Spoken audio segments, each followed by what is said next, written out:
Mais bonjour les passionnés, Jonathan de la chaîne Spiritueux. Aujourd'hui, on parle d'un single malt canadien, Okanagan Craft Spirit Distillery, sort à chaque année son Laird of Entry.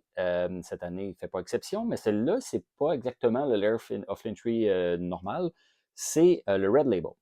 Donc cette année, il propose un Laird of Entry, donc un single malt vieilli 5 ans, entièrement fait là, par Okanagan Craft Spirit Distillery.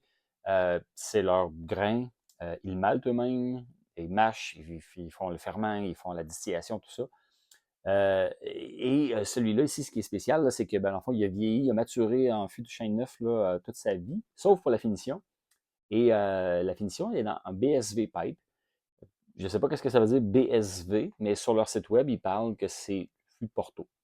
Donc, il faudrait que je m'informe un peu plus, là, c'est quoi l'abréviation BSV, mais il marque vraiment entre parenthèses Porto. Donc, j'imagine peut-être une variété de Porto, je ne sais pas. Bref. Donc, admettons, vieillissement en port pipe. Donc, le port pipe qui est un fût de Porto. Les pipes sont, on appelle ça, c'est un format de baril très, très gros. Donc, on peut voir un peu le vite fait là, avec la couleur là, extrêmement, extrêmement foncée. Donc, le fût de chêne neuf, là, le fût de chêne blanc américain, vierge.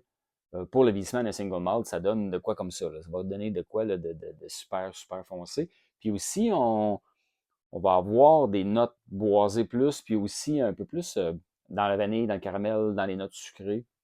On peut penser au bourbon, qui est un peu dans le même principe. C'est sûr que le bourbon, c'est majoritairement de maïs. Single malt, c'est fait avec de l'orge maltée seulement. Donc, ça peut vous donner un peu des repères, parce que dans le fond, on pense pas avoir à faire un single malt qui fait penser à un bourbon, mais il y a probablement un caractère similaire. Fait que, on l'explore ensemble. Fait que le côté boisé est quand même assez dominant, mais curieusement, il y a un équilibre avec les fruits et le côté boisé. Ça, c'est très rond, c'est très sucré, c'est très agréable en passant. Fait qu'une bonne dose d'épices quand même. Et une bonne dose d'épices, puis il y a aussi d'autres choses que l'influence Porto. L'influence Porto, souvent, moi, je la reconnais beaucoup comme raisin confit, raisin vineux, mais quand même assez sucré aussi. Et là, dans ce cas-ci, oui, j'ai peut-être du raisin, mais c'est un raisin quand même assez vif, mais il y a beaucoup de fruits divergés aussi. Mais fruits à noyaux, là, pommes peut-être un peu, mais prunes, abricots. Bon, là, j'ai du raisin. J'ai un beau raisin rouge croquant quand même, un peu vibrant, très dense. Le chêne est là, mais le chêne est équilibré avec les fruits. Un peu de muscade.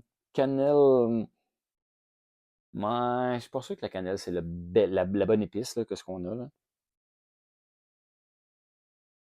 Super agréable, en tout cas, vraiment 42% d'alcool. J'aurais peut-être préféré plus, mais au moins, il est en haut de 40. Non, ben, j'aurais préféré plus, mais il livre quand même, en tout cas au nez, à date, une belle densité. Il est pas fade. Donc, bon, c'est mon côté geek là, qui aimerait avoir un 46 en montant, mais on peut pas toujours tout avoir. Prix raisonnable, là, le prix, si je me rappelle bien, un peu en bas de 100 $, je pense que c'est 80-ish. Disponible directement sur le site web de la distillerie. On commande ça, ça arrive chez vous. Pas de problème, pas de stress. Euh, le petit côté chêne fait penser à du chêne sec. Euh, ouais, une bonne planche de chêne sec qu'on est en train de sabler. Un peu le profil qu'on a. Pomme rouge. Parlait de fruits du verger, fruits à noyaux, là, comme la prune, mais un peu de cerise aussi. Un petit côté un peu plus vif. Bon, raisin rouge, comme je disais, mais il y a d'autres choses. Une belle complexité. Au niveau des fruits, c'est complexe. J'aime la richesse. J'aime l'équilibre que donne le fût de chêne neuf avec les fruits. Euh, je m'attendais à plus boisé peut-être, mais c'est ça, c'est comme un dosage parfait entre beaucoup de chêne, mais ça reste ample, ça reste dense, un peu fruité sucré aussi, là, pas trop acidulé. Fait que bref, excellent nez. Maintenant, on plonge.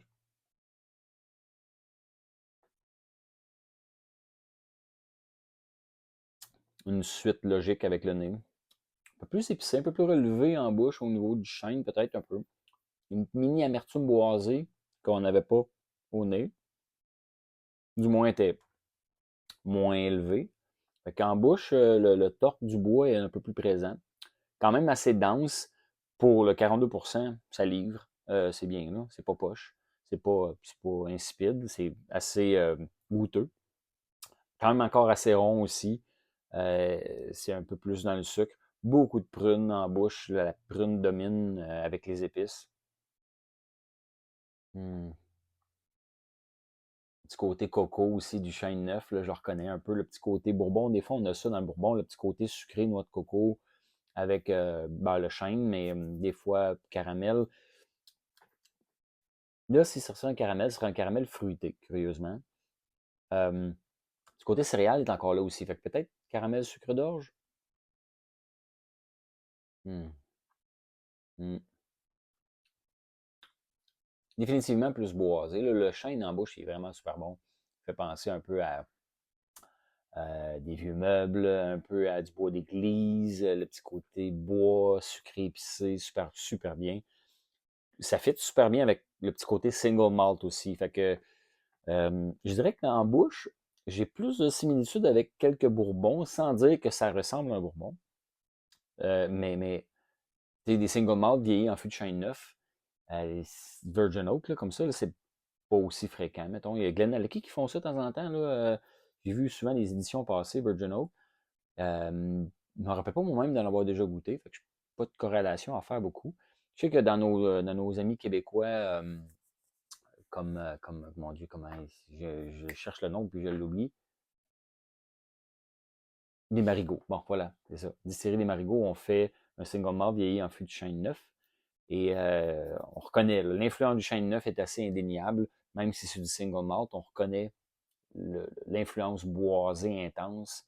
Mais ça fait bien. J'ai pas aucune fausse note à dire là-dessus. C'est très, très, très bon. Mm. Donc, voilà. Mais je vais bientôt parler du Laird of Lintry officiel, celui qui vendent à la distillerie dans le process d'une loterie. Format cast strength, là, il est caché derrière ici. L'édition 2025. Donc, on va pouvoir peut-être les comparer. J'ai pas goûté encore. Celui-là ici, quand je l'ai reçu, c'est un peu moins c'est une édition spéciale, mais je dis c'est moins difficile d'accès. C'est pas une loterie pour acheter celui-là ici, là, le Red Label là, de Laird of Fintry. C'est BSV Pipe Finish. Vraiment, Okanagan Craft Spirit Distillery font des excellents produits.